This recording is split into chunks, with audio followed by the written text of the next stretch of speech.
Yeah. Hi, Andrew. Good day, Mr. Snorri. A pleasure to see you again. Yeah, pleasure to see you. How have you been? As large as life and twice as dangerous. Okay, okay. And There's lots of answers to that, but without going into horrible details, reasonable. Let's call it reasonable. okay, what's going on in your life now? What's going on in my life now? Well, not a lot, apart from doing Tibetan calligraphy and teaching Tibetan language and preparing a lot of waste of paper by means of printing books. Okay. So there are, just like everybody, you know, when they get a bit older, there's a whole generation of people, or 2 generations or 3 generations of people who have no idea what you do and what you're talking about. And all histories are being written now. And so people are dying or they're getting a bit old, and the stories are being told. And of course, a lot of people are taking that as an opportunity to set the record straight, or to, settle old scores, or tell the story their way, any of this kind of stuff. And it's quite remarkable over the last, I say, 25 years, where you see these major histories coming out. And you can read these things and you go, but I was there. I remember this, and you weren't even born, And there's like, this happens again and again and again. And it's very, very strange. And what's interesting about it, I think, to me, is that when you read these things, you come to realize that all history is like this.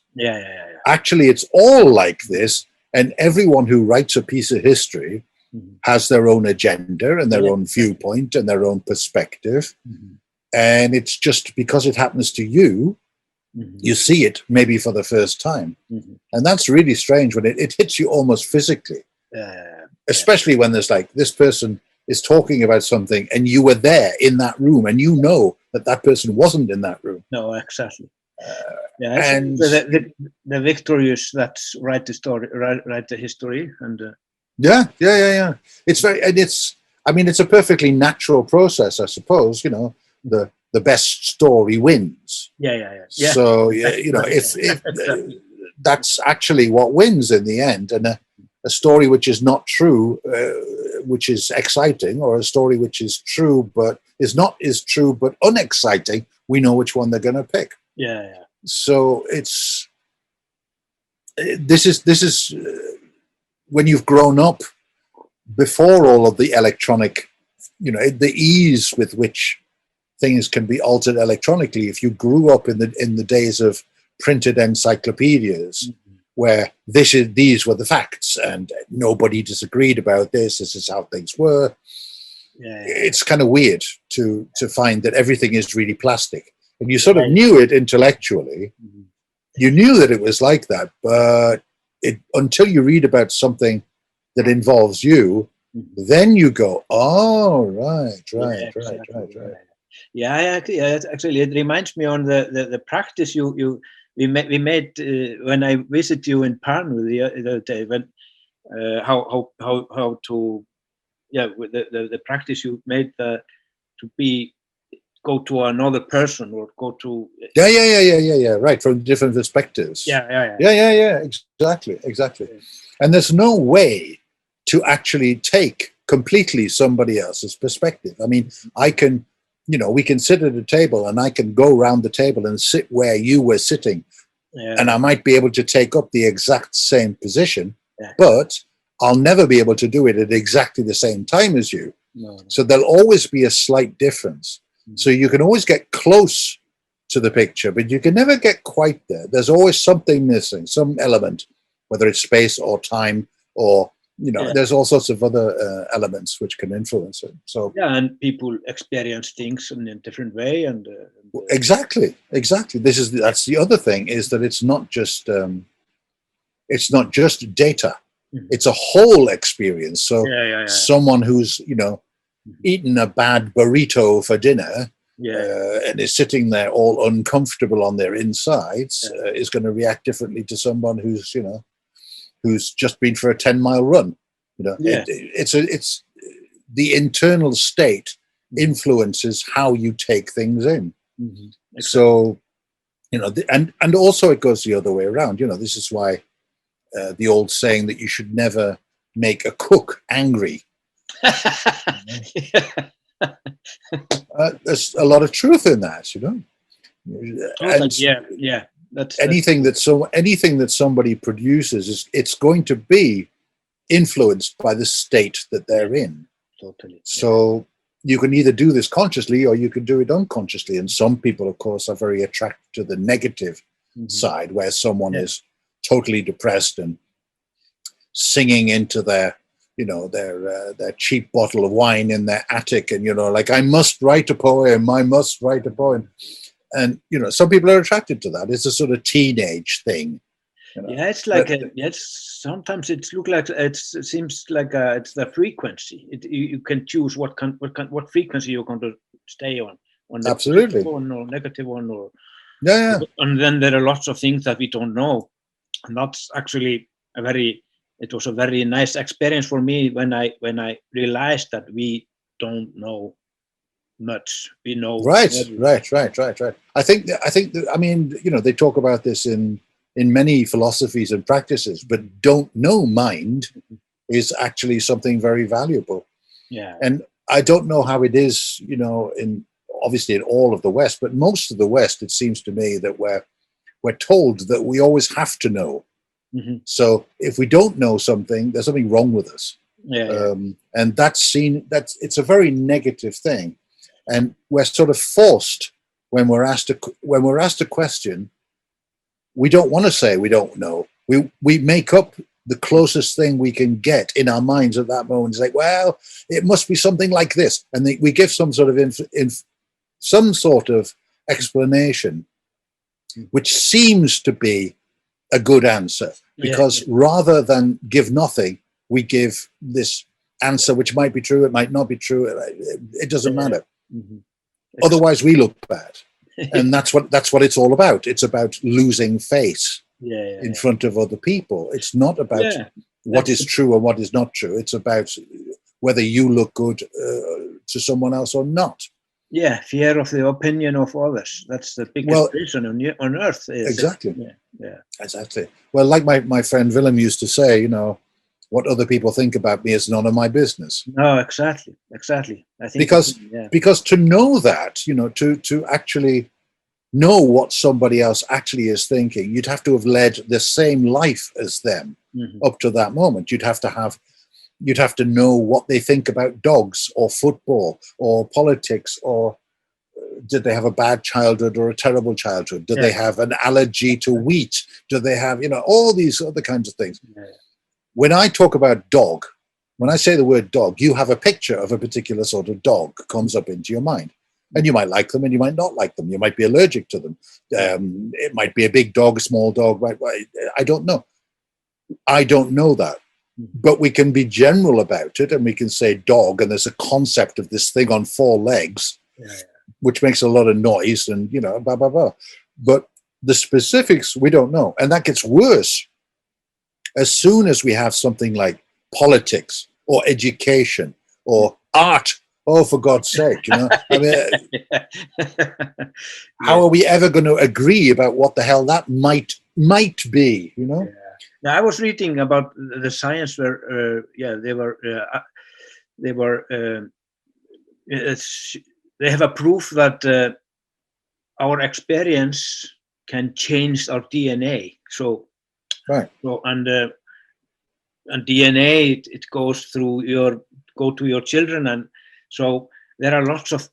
It's very easy to misunderstand so many things. It's you can live in and the claim that people are asking for black and white questions. Everything is black or white.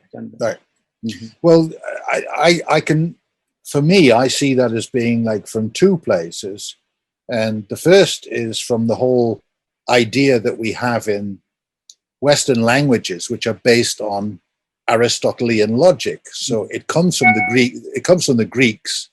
So we have the whole Aristotelian idea of logic is that you can only have something, and there's this thing, and there's all the other things which are not that thing. So we can't have something which is two things at the same time. It can't be that. So it's either or.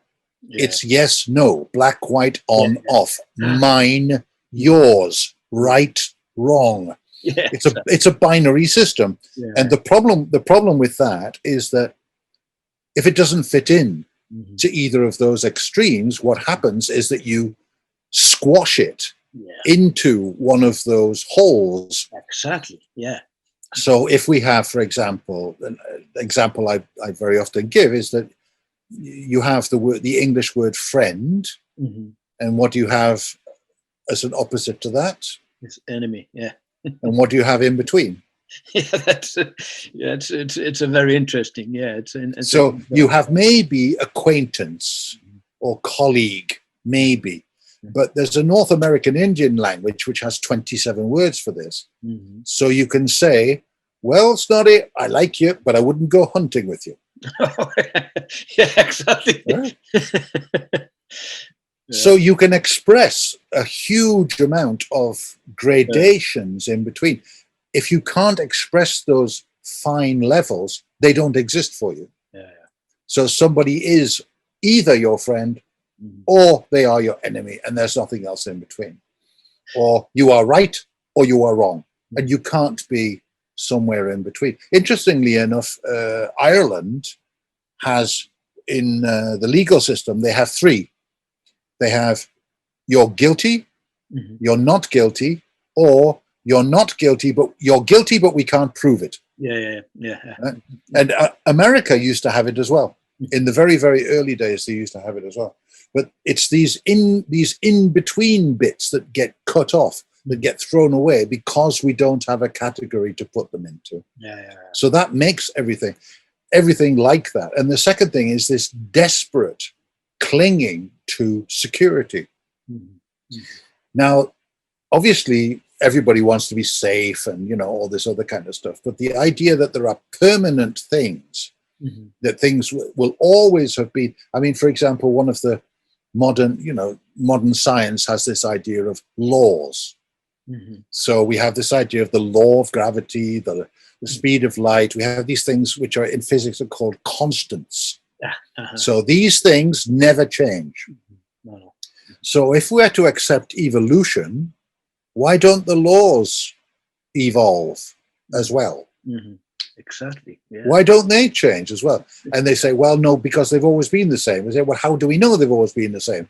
Well, they're constants, so they have always been the same. But yeah, but how do we know?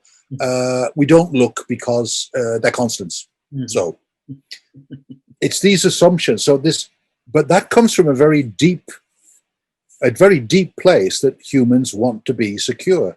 And the idea that something will always be like this, and it'll always be there, and it will always be true, and it will always be this way.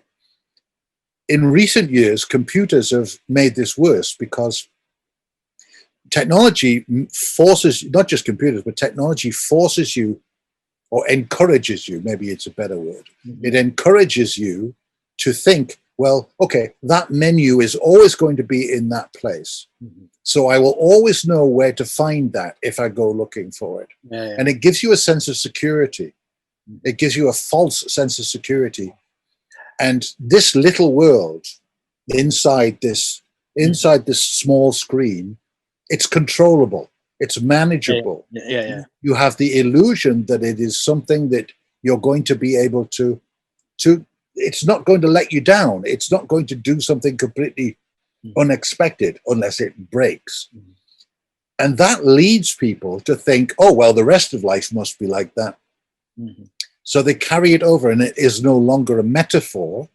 I mean, the desktop metaphor with files and folders and all this other kind of stuff, this is long gone. People don't have that anymore. And yet we possess it. I mean, look at the icons. I mean, who has a telephone that looks like that now? Nobody.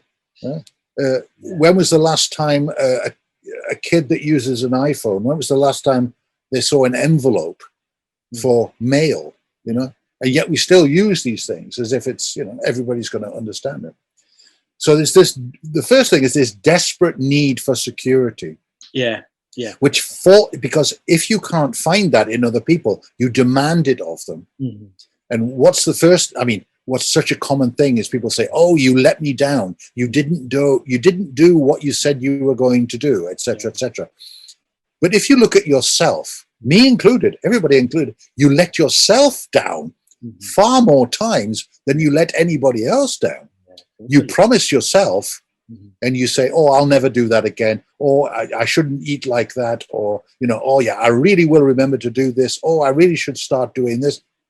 You let yourself down far more than other people, you know?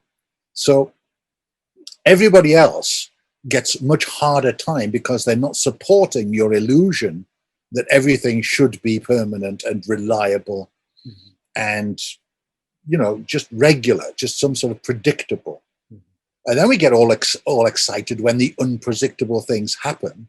And then we go, "Oh, but yeah, we could have predicted it." Yeah. But we didn't. So... Exactly. So I think it's very harmful to lead people into this false sense of security, because when the real world comes crashing in, and it will come crashing in, it's much more unpleasant, and it's much more traumatic. I mean, I can talk about, you know, in my own life, and actually my sister, awful things happened as a result of this, of being protected from my sister especially, being protected from the outside world for the best of reasons. You know, you want to protect your child and all this other kind of stuff. But when you protect them to the level that when something bad happens, they can't cope with it because they've never ever seen this side of things. So instead of trying to come up with a trick or a strategy or a technique or a process or whatever to deal with everything, I think that the only thing you can really realistically do is develop an attitude where you don't know what the answer is going to be, but you deal with the situation as it arises by what it requires. And then you find the answer. So you go with a willingness to see what is there, and not to get all frustrated about, "Oh, it's not like I thought it would be," or how I was told it was going to be, or how I was promised, or how society thinks it should be, or any of the rest of it, you know? Yeah, I think actually, most people, they don't understand how it is to not categorize things.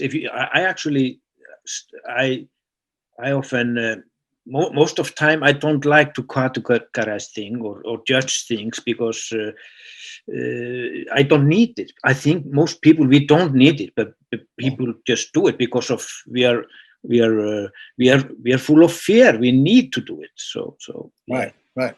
Well, you can see this very clearly when you change it just a little bit, and people freak out.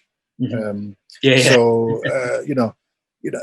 if I was to start speaking in a high squeaky voice like this, you know, everybody would go, "He's completely mad." But I haven't changed the content. All I've done is change my voice, and yet nobody would take me seriously, right? No, yeah, exactly. Well, nobody takes me seriously anyway. But but you get it. So I used to do this when I used to visit the United States. There is this thing that you must know very well when you go to a supermarket or you go to a shop or something, and there's this whole politeness thing. So there's this whole thing of like, "Hi, how are you today?" You're supposed to go, "I'm great. How are you?" You know, and you're going, "Yeah, I'm great," and that's it. And you will never see them again. No. They don't care about you. You don't care about them. You'll never see them again.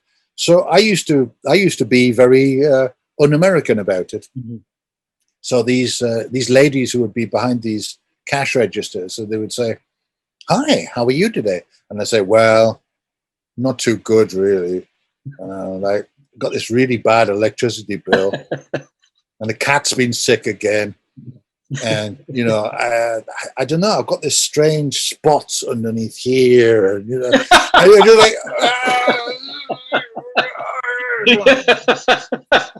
It's a good one, yeah.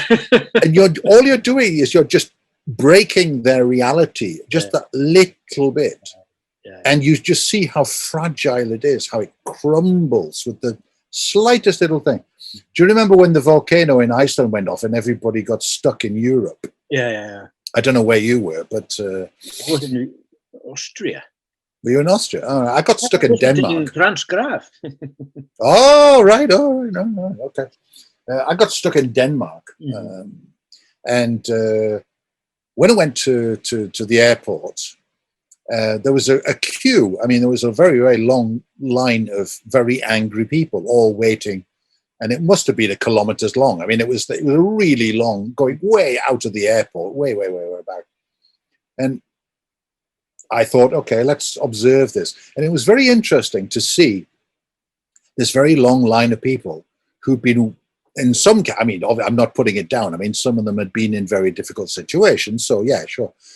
But the person they were angry at was this poor person who had to check them in, who had nothing to do with the situation. No. I mean, it wasn't their volcano.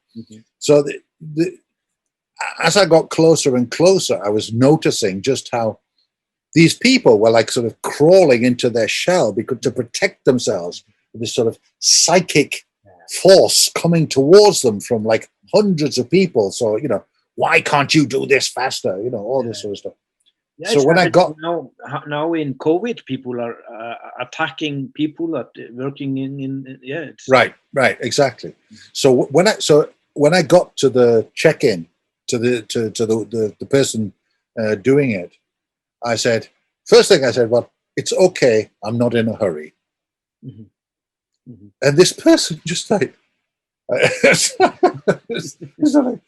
it's okay, just put me anywhere, I'll wait as long as you like.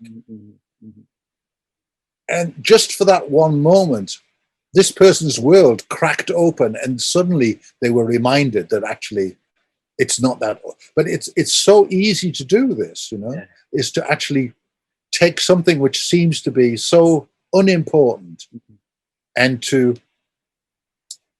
just twist it that little bit, and the effect can be absolutely enormous. And you know this from what you do, you know? Yeah, you're changing the vibration of things, of how you react with things. Of course, you can change that vibration. And the thing is, of course, it will, you know, it goes back, you know, it's not like you're changing them forever or something. But what you are doing is you're giving them a glimpse, a small look at a different perspective. And now they know that's there.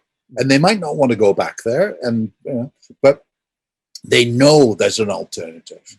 They know there's a different way of looking at it. And that's maybe the little seed which will grow later on, and somebody else will come along and remind them of that. And that can grow. And you don't know where it will grow, and you don't know exactly how it's going to happen or whatever, but it's out there. And I mean, I've done that with what I do. You know, people can listen to my records for years and years, and then suddenly they go, oh, that's what it means. And the whole thing changes. And that's, you know, it's like leaving little time bombs or little time capsules. And it doesn't matter whether, you know, long after I'm dead, maybe people will get it. But that's not the point. You're not doing it for that. And a lot of the stuff that I've done, certainly I don't expect anybody ever to, in my lifetime, ever to discover what it is. But that doesn't make it important that it's there. No. You know? So, yeah. No, it's not your responsibility how people react of what you're doing. Oh God, no. I mean, thank God for that. Really, and you know, people try to make it that way. I mean, they really try to make it that way. But you know, like I always say, you can take a brick and you can hit somebody on the head with it, or you can start building a wall with it. You know? And it's not up to it's not the person who made the brick's fault. But you're teaching a Tibetan language. You how many languages do you speak? Well, it depends how far you want to go. I mean, I speak a lot of languages a little bit, and I speak some languages quite a lot, and I speak a few very well. So all to different levels, you know. And some of them, there's some crossover. I mean, if you've got, you know, French, Italian, and Portuguese, kind of crossover. So if you've got good English, you've got 65% of the words of French anyway. You just say it differently. So it's not impossible. It's impossible, right? Etc. Etc. So yeah, I wouldn't be able to say just how many, but it's a few. It's a few. But they're all to different levels, and some I haven't used for a long time. So I don't know how it would be, but I do sometimes think in Dutch. It depends what the subject is. Some things I did a lot of work in Dutch, and I know words for things in Dutch that I don't know in any other languages. And sometimes in Icelandic, sometimes just a little, one or two things come back, and I go, oh yeah. So how long time is it since you were in Iceland? Oh God. I'm very bad at dates, so it's 20 something years. It's 20 something years. I'm not sure exactly, but maybe it's as much as 25. I don't know, maybe not. Hang on. 22, 23 years, maybe. So yeah. So no.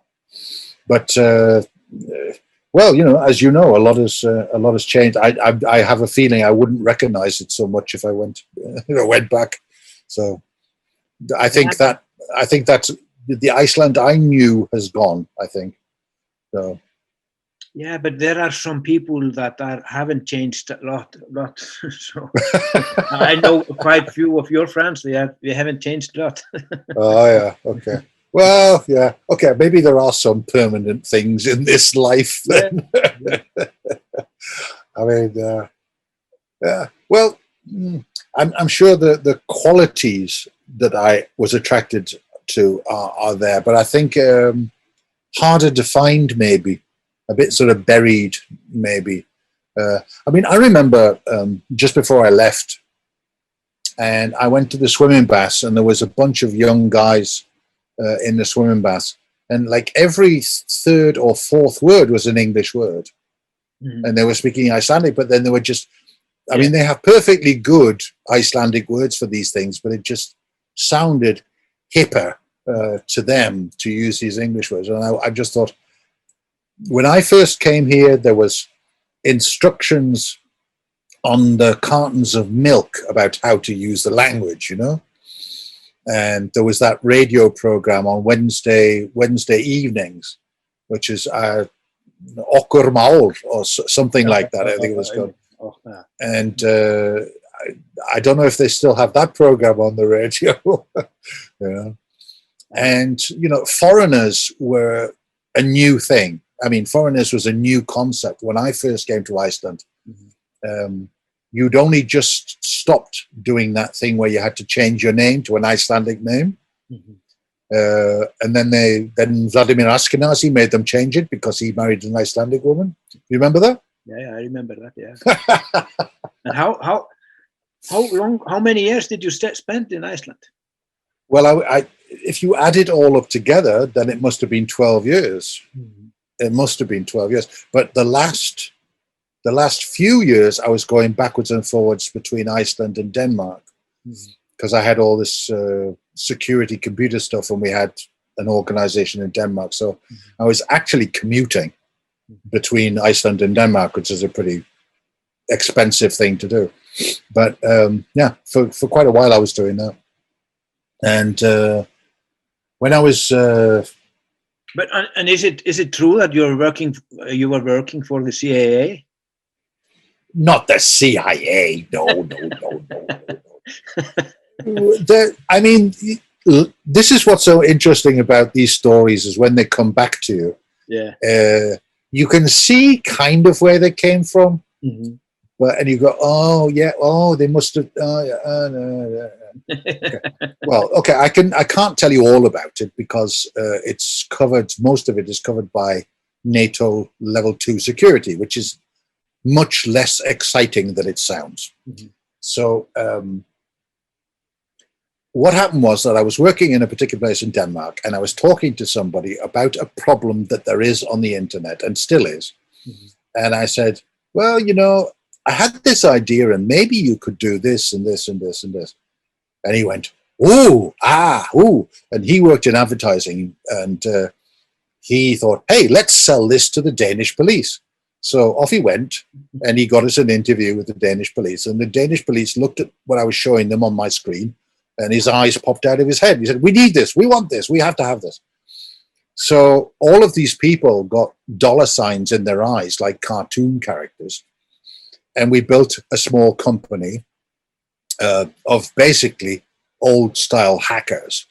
Basically, that's what we were, sitting in a basement and doing this strange project, which grew rapidly out of hand. And once the Danish police got hold of this idea that we could do this, and we were doing it, we were doing other things as well, but we were doing this in secret, all of the other friends got to know about it. So we started getting strange phone calls from the German police. And then there's only one telecommunications company in Dubai called Etisalat, and they called us. And then, of course, everybody had visions of gold Rolls Royces and God knows what else. So off we went to Dubai and did a demo for them of this thing. And it grew out of hand. It grew completely out of hand, and everybody thought they were going to get rich very, very quickly. And I got really, really ill, and I said, look, I've got a daughter in Iceland, and it would be nice to be able to be there and to maybe have a chance to see her grow up. Plus, I'm also very ill, and I actually officially live in Iceland, so if I'm going to be seen by anybody. And so they made this deal with me that I could go back to Iceland and work remotely, and as soon as I did that, they fired me. So, and the whole project completely collapsed. Okay. But so for a while, yes, I was dealing with people in security services in various different countries, including America, but it wasn't the CIA. But some pretty high up people, and I had some strange meetings in Virginia with some people with mirror sunglasses and all this other kind of stuff. And one really lovely evening where, there's a hall in Stockholm, the Nobel Hall, where they give out the Nobel Peace Prize. Yeah. One night there was me in falling to bits leather jacket, and all of the other heads of the police forces in the whole of Europe, and some from America, and some from Japan, and some from China. And I was the only person that anybody wanted to speak to, because we had a solution to this problem. Okay. And then 9/11 happened, you see. And then when 9/11 happened, suddenly all of these government departments who'd had no money at all, suddenly all this money poured into their offices, and all the big companies got involved in doing security. Yeah. And so little people like us were just sort of pushed out of the way. And that's how that all sort of came to an end. But I can see why people would say, oh, he worked for the CIA. No, I sort of, but not quite. Not quite like that. But, no, I don't remember where I heard that story. But oh, I've heard lots of stories about me, which it would be great if some of them were true. But in fact, maybe they are true, and I'm just making it more interesting to say that they aren't true. Yeah, of course. So no CIA. So, but some contact with one department of the FBI. So maybe that makes it more exciting. I don't know. You made a lot of influence in Iceland when you were there. You were, I remember at least like Johan Johansson, of course, he mentioned you at one of his greatest influences, and even Björg Guðmundsdóttir also. So you have a very strong. You influenced many people in Iceland those years that you were. I'm sorry. I'm really sorry. I'll get punished for it later. I wasn't trying to, honestly. No, I mean, it was. Of course, it wasn't done like that. I mean, I just turned up, and a couple of people knew who I was, sort of, from the silly things I'd done before I got to Iceland. I mean, not many people, just a few. And it was more the people that I knew that people were impressed with rather than what I did, you know. Oh, you know them. Oh, you know them. You know. Okay. Yeah, well, actually, I do. Yeah. But I turned up with a very big, very strange record collection. And I lent all these records and played these records to people. And it changed a lot of people, yeah, because they'd never heard any of this weird stuff before. So it's only an accident that it was me that had these records, you know. In Johan's case, I actually got to know him quite well, and we had the studio together, and I would just play him stuff that I thought he might be interested in. And some of those records, he, in several interviews, he actually said, oh yeah, well, I mean, Andrew played me in this record, and you can see whole parts of his career come from that moment. But I mean, it wasn't my record. It was just me playing that record to him because I kind of knew him, and I kind of knew what he would be interested in. And when it came to the technical stuff, he was not a technically minded person. So I used to solve his technical problems for him with computers, and I even wrote a couple of computer programs for him. Yeah, so he was always very grateful about you. I mean, you remember my mission to visit you and paint you a portrait of you for him, and right. I had this conversation with him back in Berlin when I gave him the painting that he did speak, he always speak very good about you. It was also I think because he always felt a little bit sort of non-Icelandic. He didn't really feel like an ordinary Icelander partly because of, you know, his going to this special school, and he had red hair, which is in every country that makes you a bit of an outsider. And I was a bit older than most of the people that he was hanging around with, so there was a little bit of a sort of an authority, and also I knew about these people and stuff like that. So when I talked to him, he took it maybe a little bit more seriously than if, you know, somebody else of the same age had said it to him. So maybe more could have been done on that side of things, but I don't know. But he was also actually, I mean, when I first met him, he was very conservative, and he didn't really look for the. I mean, he listened to the Jesus and Mary chain and stuff like that, you know. So, but I knew that because he had this sort of intellectual streak, that if I could introduce him to stuff which would actually be, you know, it wasn't just making a silly noise. It was actually, there was a reason behind it, and there was a whole backstory to what it was, and he liked that very much. And as I said, I was able to, I mean, I didn't write any of his, I mean, I'm not claiming that, but I certainly showed him how to do some things that he wouldn't have thought about otherwise. So there were certain techniques I say, well, you could actually do that like that. And he would go, oh, I never thought of that. Because his real strength and weakness, the same one I have, is that extremely stubborn.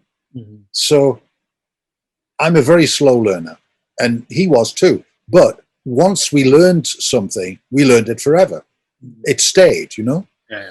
And I've told the story many times, and it doesn't hurt to tell it again. I remember when we had the studio together in the basement in Breiðabólstígur, and I lived in what it used to be an office, but they were calling it an apartment about 2 floors up. And I would come down, and there he was, punching out this rhythm in Cubase on the computer, not that complicated. And you could tell he'd been doing it for hours and hours and hours. And I thought, okay, well, I'm not going to get on the computers today. So I went away, come back 2 days later, he's still doing it. And I don't think he'd been home much. Let's put it that way. And I couldn't hear any difference. He could. I couldn't hear any difference, right? But exactly that property is, we kind of shared that like, so it's a strength because you'll carry on longer than anybody else will. Other people will just given up and say, oh, I'll try something else. But at the same time, you end up, there's a very big danger of killing it because you do it so many times that it's you take the life out of it, you know. And so I was able to show him ways to get around that sort of thing, and also not just musical things, but also things to do with philosophy and stuff like that, which I don't think he would have had conversations like that with many other people. So I don't know. I mean, we can't ask now.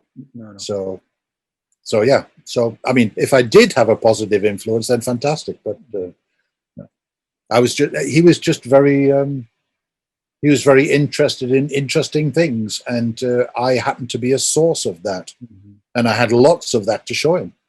So yeah, so that was good, and I miss him a lot. So yeah, I remember I visited him in his studio. You were actually met. I don't remember if I met you then. I don't when he made a soundtrack for my documentary about the porno industry in Akureyri. And actually, I don't have a. Do you remember? You're ringing vague bells now. What? Oh, didn't we speak about that? Okay. If you give me some more details, maybe it'll come back. But yeah, I made a documentary about the porno industry in Akureyri, and he made this. Soundtrack for the movie, soundtrack for the documentary, Akureyri, Sex City. I think I saw you there. I don't remember. Well, it was the same place in Breiðabólk. Yeah, in Breiðabólk still. Yeah. And I would probably have been wandering in and out all the time. Yeah. I mean, probably. Probably. Trying to get him to get off the computer or get off the phone or, you know, any of these things, telling him not to eat so much sugar. But yeah, I mean, I got, you know, it was just always exciting for me to sort of show people these things and blow their minds with like, oh, you can do this, you know, and just to see like, what? You can, I mean, things that you would have thought were impossible. And then when computers, in the early days when people started to get computers, to show them that it wasn't just something you could write a letter on, you could actually do these bizarre things. And it's much harder these days to do the weird things. In those days, people did do some genuinely crazy things with computers, but now it all looks the same, pretty much. And I was a programmer. By that time, I was programming like crazy.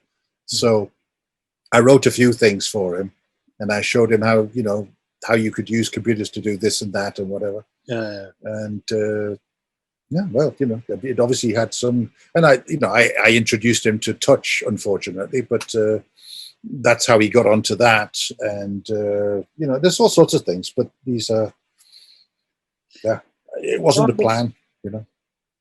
Well, the man who most often speak about your name with me in the old days was Johan Eriksson. Oh yeah, he often mentioned you, and well, I lived with him for a while. Yeah, exactly. In the piano factory. Was it Njálsgata? I think it was. Yeah. He's actually one of the person that don't never change. He's always the same good old Johan. Well, he's. You see, this is one of the fascinating things. You know, that there were so many people who were so remarkable. I mean, not apart from yourself, but I mean, you know, people like Mothi, and you know, I mean, all these people are like completely unique. You've just. And Johan Eriksson. You of course, interesting people meet interesting people. It's a frequency that you are in, so you meet the most.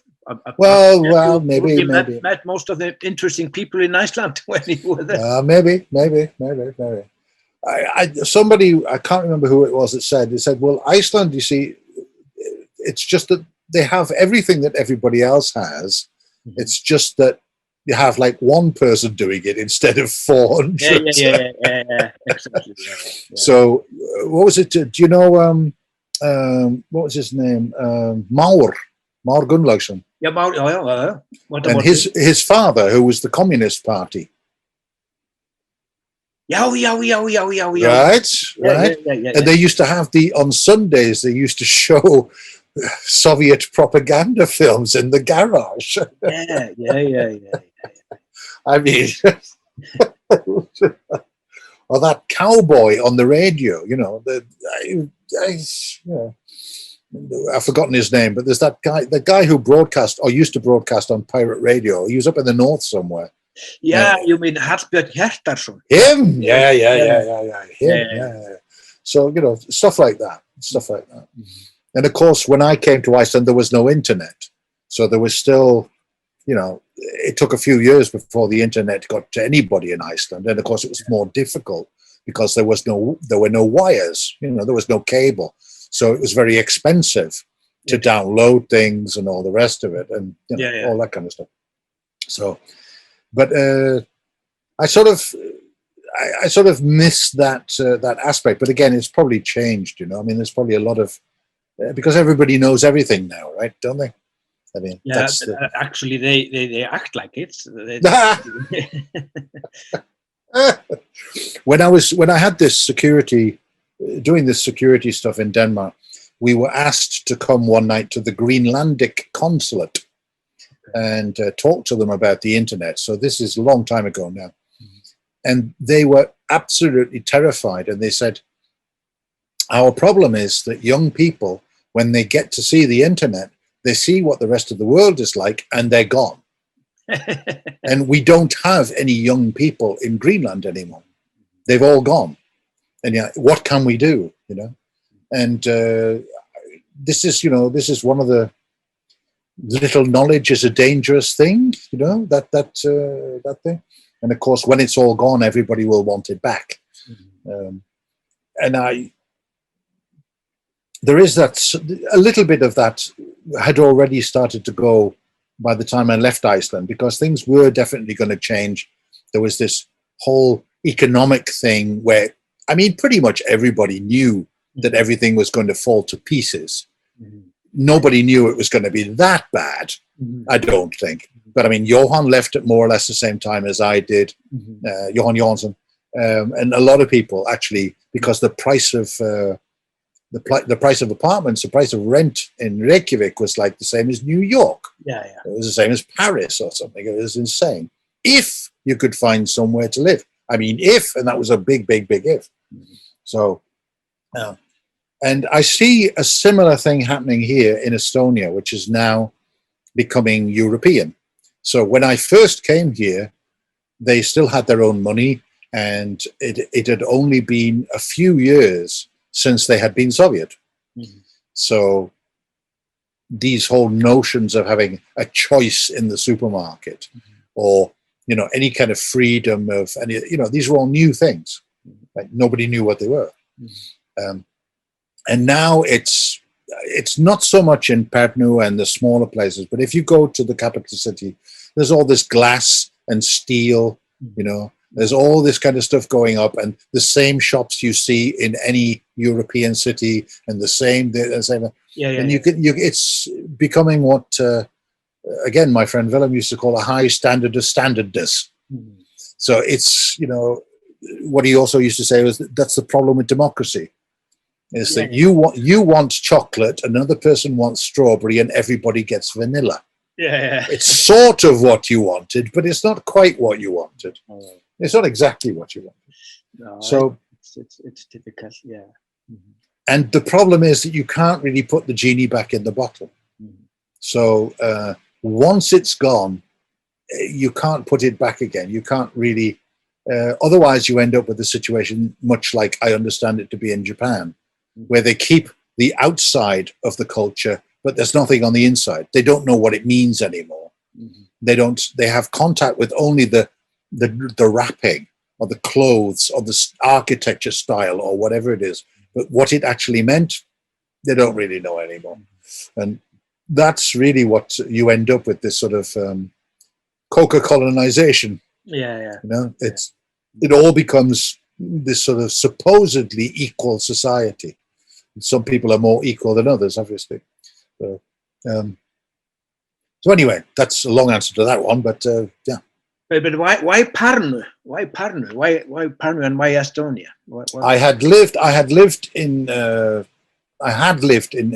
Tallinn, and then I moved away from that because I was doing stuff with education, and one of my huge interests is in not alternative education, but education proper, not this sort of parrot learning, exam numbers crunching thing, but real education, which is from the word education is from the Latin word educare, which means to draw out of somebody something that they don't know is there. So it's not giving something they don't have, it's bringing out something that they already have. And by luck or misfortune or whatever, I knew someone who had close contacts with the British Council in Latvia, and they asked me to speak at some of their seminars, and I became the sort of the weird guy at the end of the conference. And but a few people actually liked what I was saying, and I got invited to a few places to talk to a few people, and I ended up talking to the Minister of Education several times, and it looked like I might actually be able to do something useful. And I was going there backwards and forwards between Tallinn and Riga. And I thought, okay, well, I'll just move to Latvia because there's more going on here. And Estonians were being a bit slow to respond to my advances. But problem in Latvia was that everything changed. So the Minister of Education changed every 3 months. So it was a bit like one of those revolving doors. It was like when one went in, the other one came out, and you had to start again every 3 months with everything. And that all fell to pieces. And I just decided to come back to Estonia because I liked Estonia as a place more. And Tallinn became, while I was away for 3.5 years, became much more like the prices for a European city. And I saw an advert in the paper, and I came to the cheapest place I could find, basically, which is this place. So, and Pärnu is very nice in the sense that it is it's a seaside town, so it's dead in the winter. It's only really alive for about 3, maybe 4 months during the summer. It's not. It's not. It's very beautiful and it's an interesting place. The beach is like 2 kilometers long. How long is it? Oh, it must be. If not, I mean, yeah.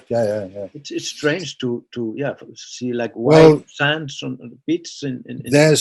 There's another great example of bad things happen, but good things happen as a result. So one of the reasons that not all of them, but one of the reasons that a lot of the Estonian beaches are so good is because in the Soviet times, Estonian people weren't allowed to go to them, and the Soviet top military people used to have their dachas, so used to have their summer houses on the beaches, so they weren't allowed. Ordinary people weren't allowed to go, so they were kept from being destroyed by the Soviets, not because they wanted to preserve the beaches, but because they wanted to keep them for themselves.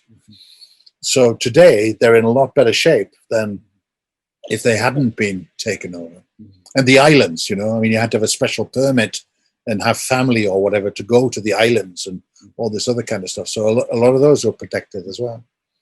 And it's actually interesting to think about all your knowledge and your talents that you have, and you are there isolated in this small town. And why do, for example, the schools everywhere don't use your?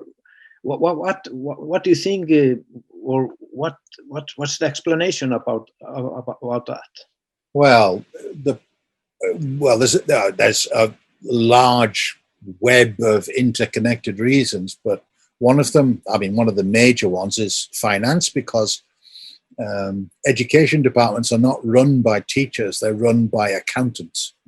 So they have to justify the amount of money that goes into them, and to do that they have to have a certain number of people pass a certain number of exams. So they train the students to pass the exams. They don't educate them. They train them to pass the exams, and then 2 days later they don't even know what they were talking about. Exactly. In the Baltic states, a lot of government departments are still basically Soviet. I mean, not really, but they still have that sort of organization is still very much like a Soviet organization. So it's a very big ship and it doesn't turn fast. Mm-hmm. And so they may know about, on a personal level, like when I was talking to the Minister of Education in Latvia, they may know about a lot of wonderful new ways to do things, but they can't do it because they have a whole department of people who also have to go with that. And they don't answer except to a higher authority, and they have their boss, and it's a huge, huge thing to actually break into that. So the only way to do that is to break off and do your own, to set up your own system rather than trying to I understand, to fight a dinosaur, really, which is and dinosaurs, a very big body and a very small brain. This is one thing. And also, I think also people are frightened of change. So it's the not invented here syndrome, where it's like, well, why do we do that this way? Well, we've always done it this way. But why do we always do it this way? Yeah, well, that's the way we've always done it, so that's the way we do it. So, and nobody remembers why. It worked for something one time in the past, but we don't know why anymore. And so people are frightened of change. Because you can't say to the accountants, well, this time next year we will have an increase or a decrease in this, because you can't. Even with the normal systems that they already have, you can't do that. But to take on another system, no, it doesn't work. So the only way to really make it effective is to build your own. And of course that takes a lot of resources, and you need a lot of people doing it. And I've only found, a handful of people who were really, I mean, if I talk for half an hour about these ideas to pretty much anybody, they go, oh yeah, that's really good. Yeah, exactly. Yeah. But unfortunately, that's not the way these things change. And especially with the way technology is now, we used to train people for one job, a life, and I am of the age where when we were 11, we had to take an exam at school, and the results of that exam determined what you were going to do for the rest of your life. The subjects you would study and the sort of streams you would follow. Can you imagine? It's like, I'm going to introduce somebody to you. Here is 11-year-old Snorri, and he's going to tell you what you're going to do for the rest of your life. But that's how it was, because you were you're going to be a miner, or you're going to be a doctor, or you're going to be whatever. Now we have people who have 10, 15 careers in a lifetime. And things change so fast that most of the time when you're teaching something in a school, the students know more than you do, because the teacher doesn't have time to spend 14 hours a day keeping up with the latest this and that and all the rest of it. I know people who tried to teach sound, but computers are developing so fast, you can do stuff with computers that the teachers never even heard of. And the same is true of art. I mean, the graphics programs, any kind of graphic artist, every 2 months, there are new possibilities, so it's a moving train, which goes back to what I said before about you need to develop an attitude rather than trying to predict every possible thing that can happen. You need to make somebody, allow them to access a state where they're not worried about what's going to come. They don't know the answer in advance, but they're sure as hell going to find it because they know that there must be a way to deal with it in some way.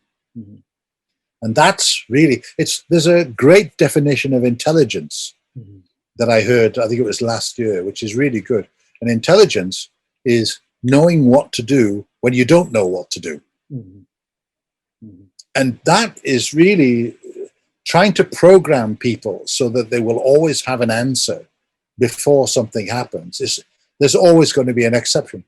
Always, always, always. So why not develop a flexibility of mind that will allow you to actually deal with something properly, rather than, oh my God, I don't have the latest iPhone, because on that one you can do this, and I can't solve this problem without this app, and I can't do this thing with it. This kind of thinking, that's what you end up with. A few years ago, I was in Stockholm, and somebody I know and their daughter, who was 16, I think 16, and she was living for a time in the same apartment as him. And one day she came out completely upset. I mean, just totally, and she was like hysterical. She was shaking, physically shaking. The internet had gone down. And so she had a physical withdrawal after about 2 minutes it was like oxygen had been cut off. Yeah. Doesn't that sound like addiction to you? Yeah, it is, of course. Isn't that a really great example of addiction?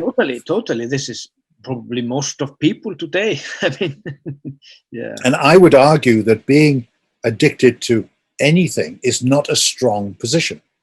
It's actually a very weak position, because you can be manipulated because of that addiction, right? Yeah. And I don't need to tell you about, but it's, I think the addictions are a lot more subtle than just give me this physical substance or I will be sick. There's addictions to emotions, certain kinds of emotions, and certain kinds of, like security. Being addicted to security. You're filling the holes, and you end up not filling the holes from yourself, but you end up filling the holes by more and more and more from the outside. Exactly. And you learn pretty quickly that hole is endless. So all these things are encouraging people to be dependent, not independent. And I was talking about this with somebody not so long ago, about this whole idea that, to throw, we see this with the virus and all this other kind of stuff, but you just take one tiny thing from life and you stop it for a while and people go mental, go absolutely mental.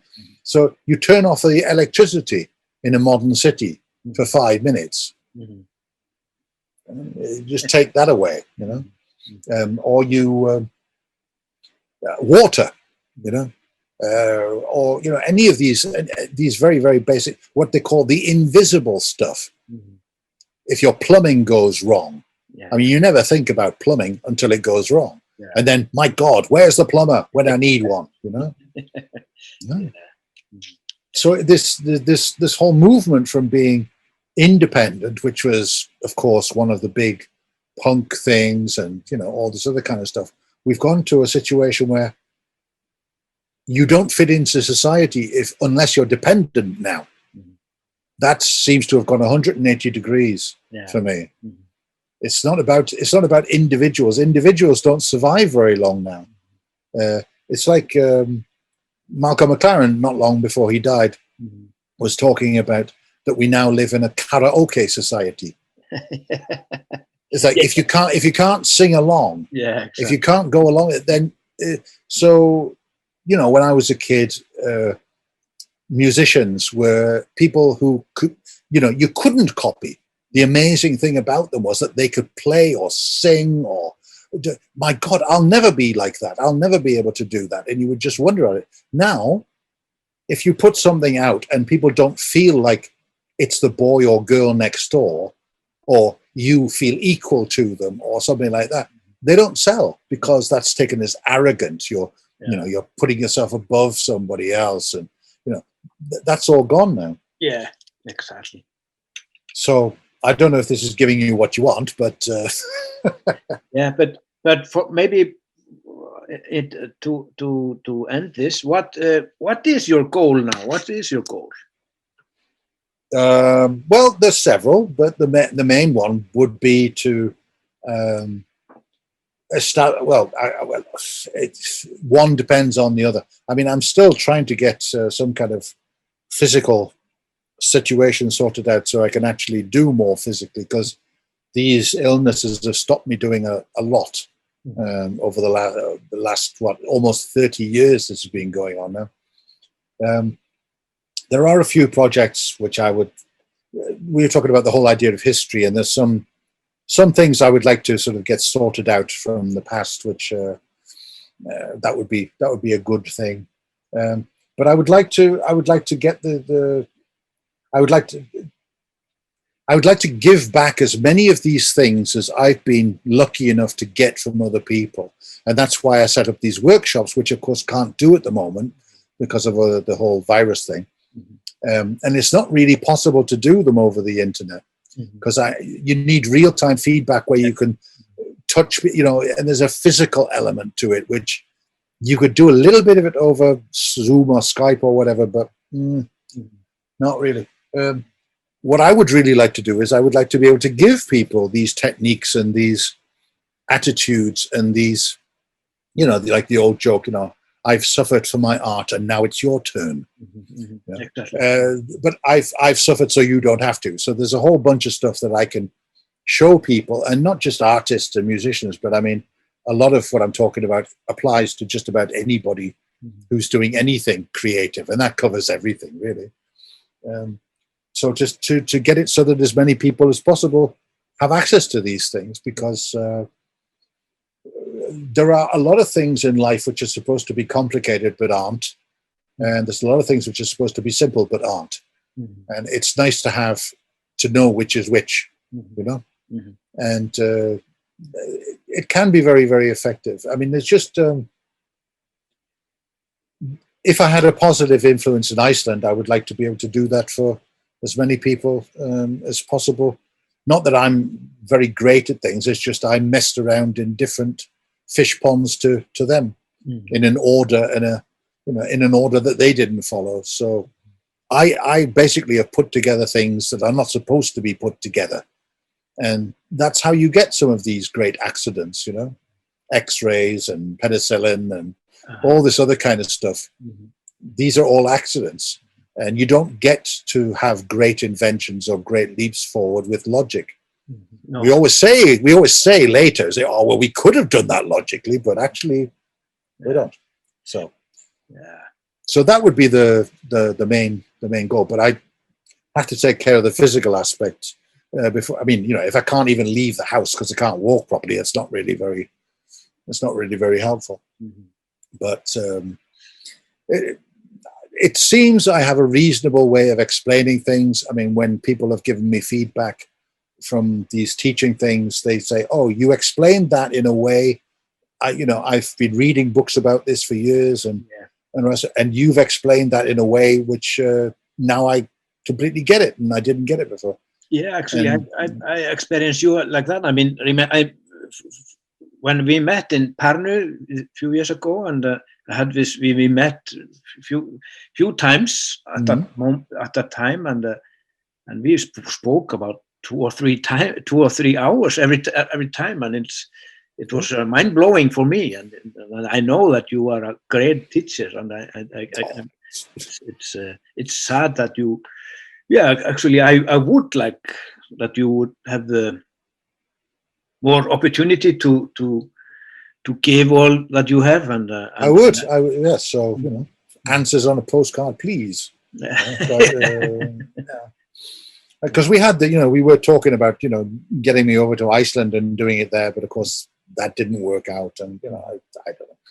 But we shall just keep it in mind. I mean, if anything presents itself, but it doesn't take much, actually. It's not. Maybe if I dressed it all up in some big technological thing, then people would have been a bit quicker to take it on. But all I need is a room and time to speak. Basically, that's all I need. Yeah, let's hope that will happen soon, sooner than later. Yes, exactly. So, yeah, and thank you, Andrew. It was a very nice conversation, like always. And my pleasure. My pleasure. And I'm looking forward to see you again soon. Right. So, okay. So, let me know where this is going to turn up, and I will also publicize it in my own small way. Yeah. But yeah, but you're there until spring. Yes. Okay. All right. And Yeah. you're going to go back to Iceland after that, or what?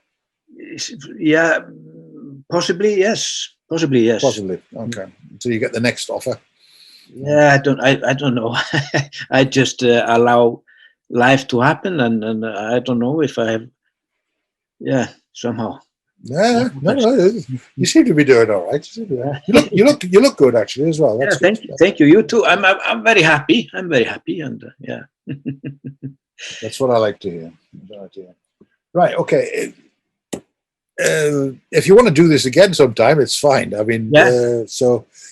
But you probably won't for a while. But please let me know what you're doing. I always like to know what you're doing. Always. Yeah. Let's stay in touch and. Are you going to give me a rant, a 2-minute rant for my soap opera? So, yeah. Oh, yeah. I will do that. 2 minutes rant. I will do it just after this. I will do it. Send it. But only one rule: no politics. Okay. No, okay. No and politics. It's I could do it. I could record by my phone and send you, or yes. I can clean it up if it's not. I mean, I got all sorts of stuff to clean up. But yeah, I got a really nice contribution from Siggy, really nice one. And what I do is I showed you those videos, right? And it's got the talking. Yeah. I really love them. Yeah. So I just had to find a good one for you. Okay. Siggy got Noel Coward drinking a martini and smoking a cigarette in the Nevada desert. So that's Siggy. It's a really nice. I'll find a nice one for you as well. So cool. That'd be great. I would really like it if you would. I will do that. Yeah. Totally. Okay. Great. Thank you so much, Andrew, and I see you and hear you soon. Exactly. Okay. Thanks a lot. All right. Yeah. Thank you. Toodaloo. Bye. Bye.